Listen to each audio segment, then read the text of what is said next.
Përshëndetje dhe mirë se erdhët të gjithë ju të shenjës së ujori. Do bëjmë një mesazh, jo, po leximin, më falni.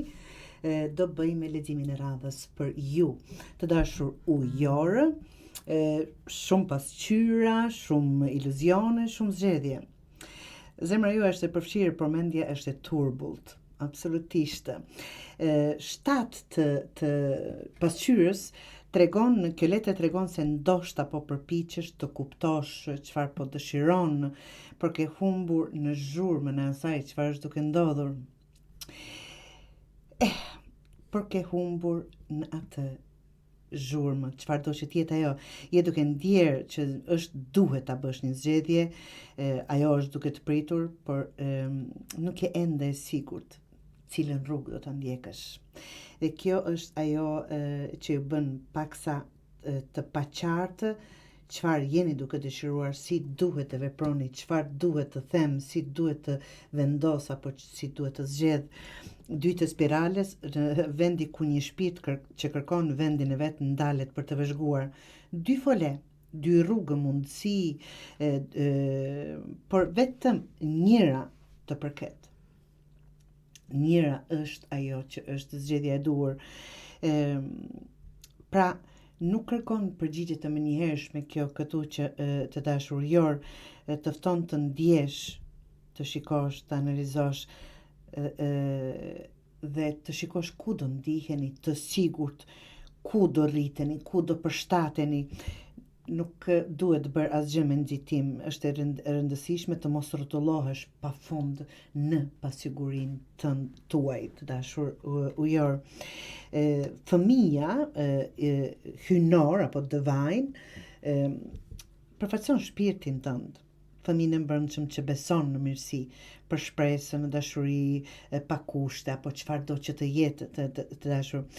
Kjo letër është një kujtim që në thelb ti nuk je hutimi jot, por gjërat që po ndodhin po të hutojnë, nuk je ti ajo që nuk di çfarë do, por gjërat po të hutojnë. Dhe ndoshta është paksa e vështirë për ta zgjedhur, nga që dëshiron të qëndrosh në një vend ku vërtet ndihesh që takon aty, por që sikur dera nuk është hapur, jeni para asaj dere dhe çfarë duhet bërë, të ikni apo të qëndroni derisa t'ju ftojnë në atë kuptim, në atë apo çfarë do që të jetë. E mora si metaforë që ta kuptoni ku jeni.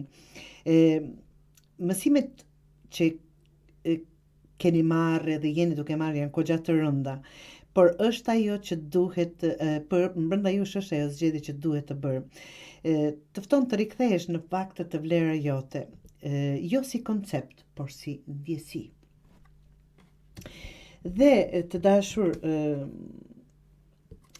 letra e fundit që është mbreti i pasqyrës, një figurë dashur, e thellë, e ndihshme, që nuk nxiton, pra. Dhe kjo është ajo që të mos nxitoni, apo mos të çfarëdo që jeni duke ndjerë brenda është sikur është patjetër tani, nuk do të ndryshoni shumë gjëra edhe po e bët tani. Tani kjo është mund të jetë një person, një jetë në figurë, në jetën tënde, por mund të jetë edhe potenciali juaj për të qëndruar në zemër pa u lëkundur. Është kujtimi se emocionet e thella nuk janë dobësi, por janë udhërrëfyes. Je të dashur ujor, ta them kështu, duke i lënë tani letrat në një lexim të vetëm apo në një pasqyrim, në një mesazh, je në një prag të një zgjedhje që nuk ka të bëjë vetëm me rrugën jashtë, por me vlerën që i jep vetes. Do të thotë të qëndroni para asaj derës, siç thash më parë, po ndjeni të humbur, të pavlerë, apo çfarë do që të jetë. Pra kujto kush je kur nuk përpiqesh të jesh dikush tjetër, të dashur ujor. Zgjedhja më e vështirë mund të jetë ajo që të ndjen, që ti ndjen më e thjesht, por pikërisht ajo është rruga e shpirtit tënd, ajo çfarë ju duke ndjerë, duke u marrë nga intuita, të dashur, dhe ato çfarë ke mësuar gjatë kësaj rruge. Nuk do bëhet ndonjë ndryshim i madh nëse pritshmëritë tua janë këtu. Prandaj unë do thosha me këtë lexim, zgjedhjen duhet ta bëni tani, sado që them, mos të nguteni, por që është shumë e qartë që ajo derë sikur nuk do hapet, Prandaj të ecim përpara të kërkojmë dyert ku mund të na hapet dhe ku na vlerësojnë më shumë, të dashur ujor.